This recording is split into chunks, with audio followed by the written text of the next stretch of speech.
Hey, what's the deal, YouTube? It's your girl, Miss Honey.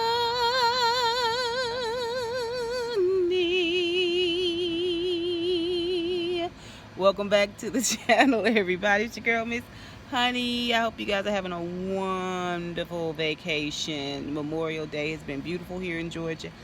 Hot as John Henry's balls, but it has been absolutely gorgeous. I am taking advantage of the fact that the sun has gone down, and now I can think clearly, darling. Let's go ahead and talk about this episode because I don't want this video to be too long. First things first, this, I think it's like episode 4 of 5, the Wig Easy, because Gizelle has invited all the ladies to go down to New Orleans where she was raised. I don't think she was born there, or maybe she was, I don't know, but she was raised there. She got cousins there and her mom and daddy there, and her daddy is 80 years old. He about to turn 80 years old, so she want to take all the girls down there. Now listen, before we get too deep into this thing, if you're new to my channel, go ahead and subscribe and hit that notification bell. I want you as a member of my tribe, okay? You're going to really enjoy it, I promise you. Don't forget that thumbs up button. Now, you know that's like saying, hey, Miss Honey, and I love when y'all wave at me, okay? And don't forget to get in them comments down below. Y'all know we like to talk about things. But let's move forward. The show opens with everybody sort of recovering, everybody that went to Uncle Lump's party, because Uncle Lump's party was a doozy. Apparently, everybody got drunk. Like, not just regular drunk, but like drunk, like extra drunk. Like, drunk is cool to brown, okay? Drunk, okay? All the husbands, including Juan and Michael, of all people, to be giving somebody a lecture about shots. Ashley is once again at their house standing in front of him like she is a little girl, you know, and she been in daddy's liquor cabinet and explaining how many shots and how all the shots came about, and he is just coming down to the same old conclusion.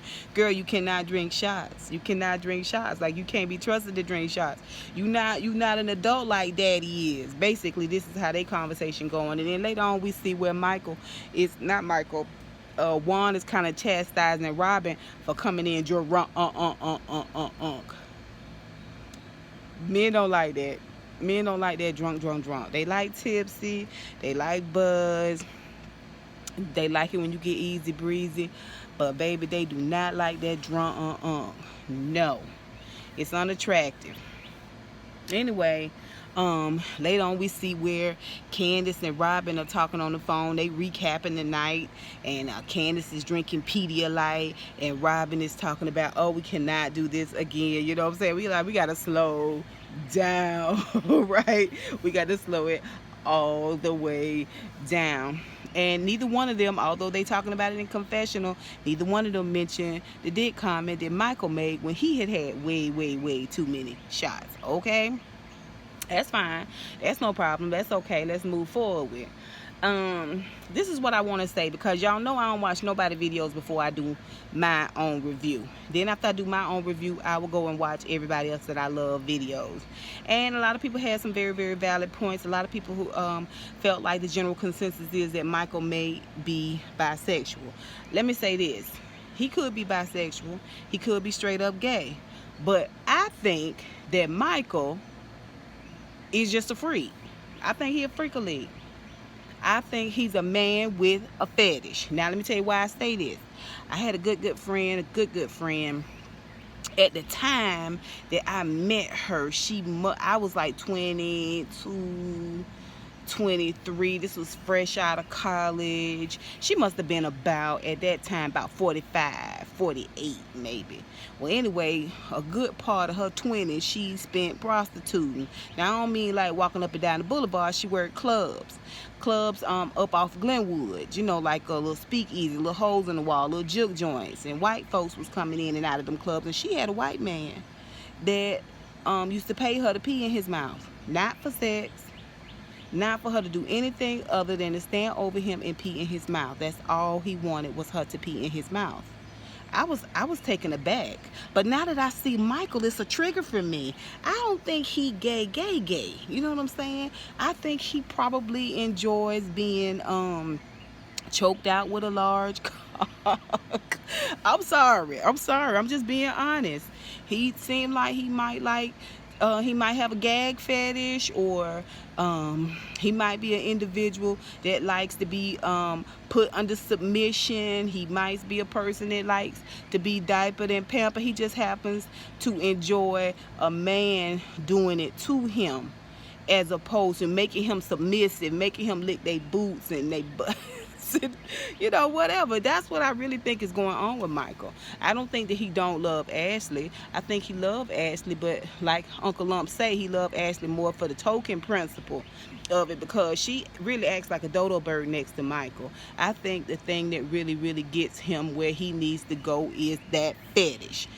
Michael is a freak-a-leak. That's all I got to say about that. Y'all tell me what y'all think down below. Y'all just tell me what y'all think. Y'all know Miss Honey be coming from, you know, the side on stuff, and I think outside the box. Y'all know I'm not 100% normal. Who in the hell wants to be normal?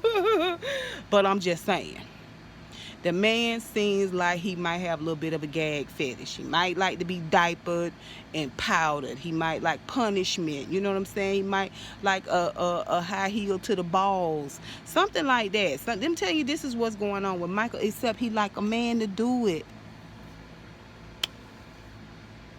Mark him. Mark him. Mark my words, baby. Mark him. Okay, so let's move on.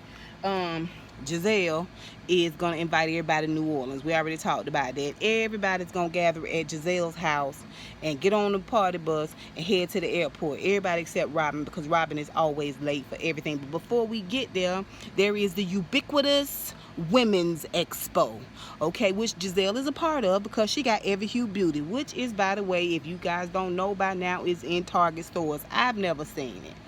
I've seen it in magazines and things like that. It's hard for me to see what my color is and things like that. You know, I guess I got to get color matched.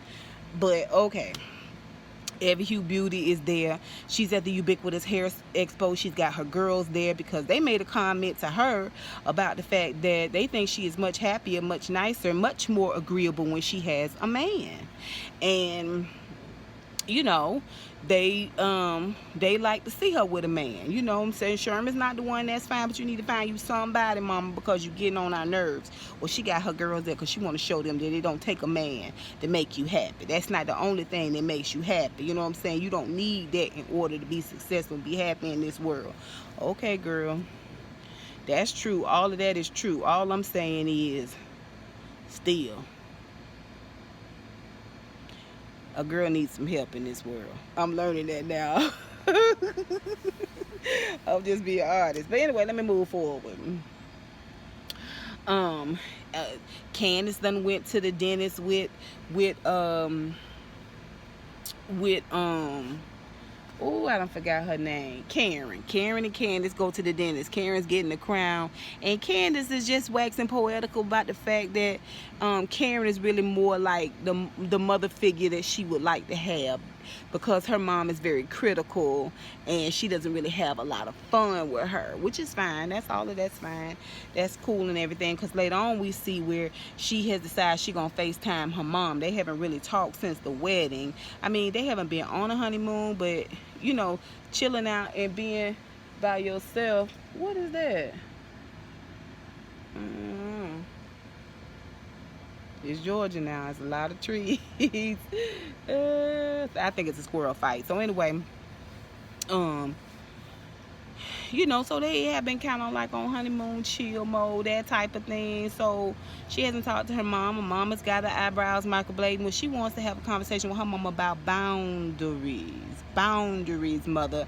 And mother's like, look, listen. That's fine. We'll talk about boundaries, but let's talk about whose boundaries? My boundaries or your boundaries? You know, and Candiace was like, it's your boundaries, because I just, you know, for instance, whenever we have an argument, you always want to threaten to take the home from me, this house, this condo from me. And she was like, well, I mean, you can alleviate all that. I'm siding with the mama on this now. I'm siding with the mama on this. The mama got her ways, and she's a piece of work. She's a real piece of work, for sure. But Candiace is just straight up delusional. It's delusional for you to think that you are somehow old, okay, respect and to be taken care of from your parents forever and ever and ever all your life. No, you got to get out there and get your own. The song say mama may have, okay, and it say papa may have, but God bless the child has got his own, ma'am. You ought to know that song. You know every other tune out there, huh? And Candiace really wasn't hearing it. She wasn't hearing nothing her mama had to say. I heard her mama though. I heard what her mama said. Her mama said, "You been in this house 6 years, and you have had ample time to pay rent, darling, and you have not." Candiace was like, up. She closed that computer right on down. She sure did. She closed it down because she know her mama's right. You don't want your mama to have nothing to say about you, but girl, you ain't even paying rent. Now she in a confession talking about her mama pay a portion, she pay a portion, and Chris pay a portion. Girl, you ain't been paying in 6 years. Your mama said that. Your mama Cool Smooth said it. Cool Smooth said it. And you got some real tears because you're trying to manipulate your mama into continuing to take care of you and not to have anything to say about it. And that, my dear, is childish, immature, and it's not right. If you think you and Chris gonna ever have anything in this world of substance, with some longevity, taking advantage of your mama, okay. If you think you're gonna have anything taking advantage of your mama, you're crazy and you're sadly mistaken, okay? And you a lie and the truth ain't in you. But that's Candiace. I wanted to go ahead and talk about that. But listen, while they was at the ubiquitous women's hair show, the woman that's over the whole ubiquitous show, and many other shows, she also the woman that helped Gizelle get Every Hue Beauty in Target. And so she introduces her to Karen. And Karen's being super friendly. She was giving us what I call the Wendy Williams treatment, because I saw Karen on Wendy Williams and she was very lovely, very gracious. She wasn't too she wasn't kowtowing too much. She wasn't being too aggressive. She was a good happy medium there, and I enjoyed it. And we learned that Ray is 73 and she 56. But anyway, she was giving us the Wendy Williams treatment. She was being very, very gracious and very professional with this woman. And the woman asked her some questions, and Karen was giving her some answers, some responses. And Gizelle was just sitting there with this crazy look on her face, like, why you don't talk to me that way? Because you a sometime friend? Because you will take that information and use it against her? Because you will treat, if she makes one misstep in the conversation, you're gonna treat her like she a liar? Because you sitting in confessional while you in her house looking around acting like you just really want to see how beautiful her home is. You in confessional saying she just live in them 2 rooms and all her stuff is packed away in boxes in the basement, because you that kind of girl. She don't trust you, darling. How many times must I say it? She does not trust you, Gizelle. Okay, let's move forward. Okay, so like I said, they all gonna meet on the party bus. Y'all know that Monique can't drink. She can't drink at all because she pregnant. So she playing the role of Candy on this season, because y'all know Candy don't drink. All she do is keep up with everybody else drinking and what they doing. You know what I'm saying? She is like the Rona Barrett of the situation. So yeah. Anywho, so they all gonna meet at Gizelle's house and load up on the party bus, and Katie's the last one to get there. We see Karen, even though she is taking all these beautiful wigs, she decides she's gonna wear a braided wig with these giant braids. I was just like, oh, it just looks so cheap and whorish. I don't care for them faux braided wigs. I don't know. Your cap need to be a different color or something. Something is weird. I don't care for it. You can just tell that the braid is not attached to her head. It's on the wig. Like, I just didn't care for that. But anyway, What about Ashley trying to throw a little shade at Candiace when Candiace was saying she needed therapy? That to my why for your mama? Really, Ashley? That's what you want to do? Well, you already got a lot of dick talk out here about your husband, but on top of that, you want to attack somebody's relationship with a mama, and your mama basically and her good for nothing boyfriend, her no account boyfriend, was living off you bleed Michael dry so long and so hard that you had a whole season about how to break up with your mama and not keep paying her bills. Then you have a whole spot with your mama. Anyway, she love to throw shade. She steady acting like she wanna be friends with people, and everybody's giving her leeway. Nobody is bringing up this whole dick conversation. And apparently he said he would suck somebody's specific penis. Okay, and I don't know. People saying it's one, but I don't know. Okay, so everybody is giving her a pass, so the producers told them no, we're gonna wait till mid-season to bring all this up. I don't know, but nobody is dropping the dig bomb on Ashley. I don't understand it, because we all know that Ashley would have been said something. First of all, everybody she met outside of the person in question, she would have been whispering about it. So yeah, okay. So Gizelle feels some type of way about Karen. They get to New Orleans, everybody gets settled in their rooms and get to chit-chatting and talking or whatever, and Katie is sharing the presidential suite with Gizelle. Listen, Katie is a space cadet. 9 times out of 10, dollars the donuts, Katie is still self-medicating in one way or another. I personally wouldn't have her in my room. I don't trust her. Not that she would steal or anything. I'd just be afraid I'd wake up with a full-fledged orgy in the bed with me. You know what I'm saying? Like, I don't trust Katie. I don't trust Katie at all. All the other girls was looking like, oh, she let Katie share her room. I was like, y'all ought to be glad. As far as I'm concerned, Gizelle taking one for the team, because if I shared a room with Katie, I had to sleep with one eye open, and who has time for that on vacation? Anyway, well, they go to a cooking class. Now, Gizelle done told everybody when they got on the bus ride up there, no whining. She wants them to be full on with the experience. Okay, that's fine. They get up there and they take a cooking class. All of this, they do a little light cooking, and they sit down to eat the stuff that the people cooked while they was messing over the food in the kitchen. The actual meal, they sit down and eat it, and it's going good. Everybody's talking nice, and then here comes Gizelle wanting to talk about the ubiquitous Women's Expo.